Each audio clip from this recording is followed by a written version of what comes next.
Hey, all right. So, statistics in delta. Oh, we're live. I thought we were testing. I guess we're live. All right. So we're going to talk about a lot of different statistical methods that are in delta or shortly will be in delta, just to make sure that they are well handled. So we first have, in no particular order, propensity analysis.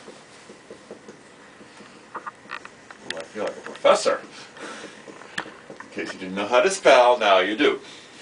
All right. Every case, when you're dealing with propensity analysis, has to have one field that is whether you're the, I believe this is the exposure field. I should have looked this up. I forget which is a 1 or 0 to say whether you're in the test or the control group. Another field which is the PS score, the propensity score. This is a formula. So it is the result of a formula. So you could assign this to a model, which is the AX plus BY plus blah blah blah blah blah. That's the value that's in here. Then there are up to 4 parameters that are not case specific but on the entire analysis, which tell me how I'm matching. So I have a match value, a match date, and I don't have these exactly right. I have to apologize for that. I should have looked them up. A match, not redo, but keep. We'll come back and get these right. I meant to do this first.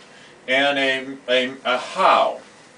So the value says what's the range that we're matching these PS scores against, something like 0.03.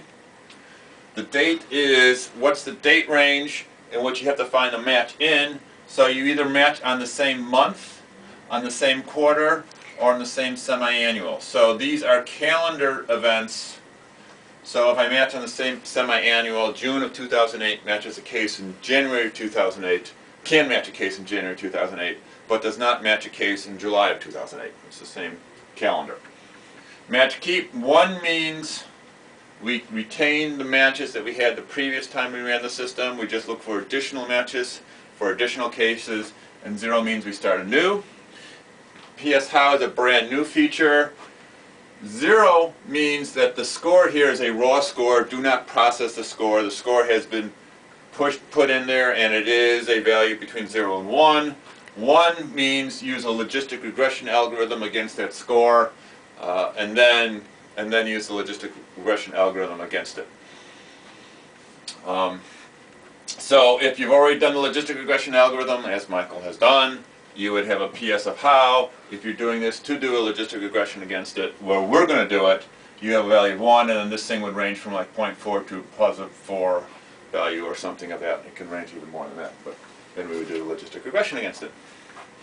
So what happens in this case is that you end up with 2 buckets. You might have 1,000 potential cases in the test group and 2,000 potential cases in the control group. We start walking through these 1,000 cases randomly, looking into here randomly until we find our first case that matches within the date range and the value range. We then pull those out into 2 buckets that match. So this might be case 500 here, matches case 1422 here. So then these 2 are removed from these buckets, and we do it again and again and again until we find as many matches as we can with this method. So if there's 1,000, you may end up with 900 matching cases. And now you have 900 cases, exactly the same number of cases in the test group as in the control group, and then you run a simple cohort analysis between those 2 cohorts, and you're off and running for the actual expected cases, expected comparison. That's what I'm looking for. Thank you. We'll stop right here.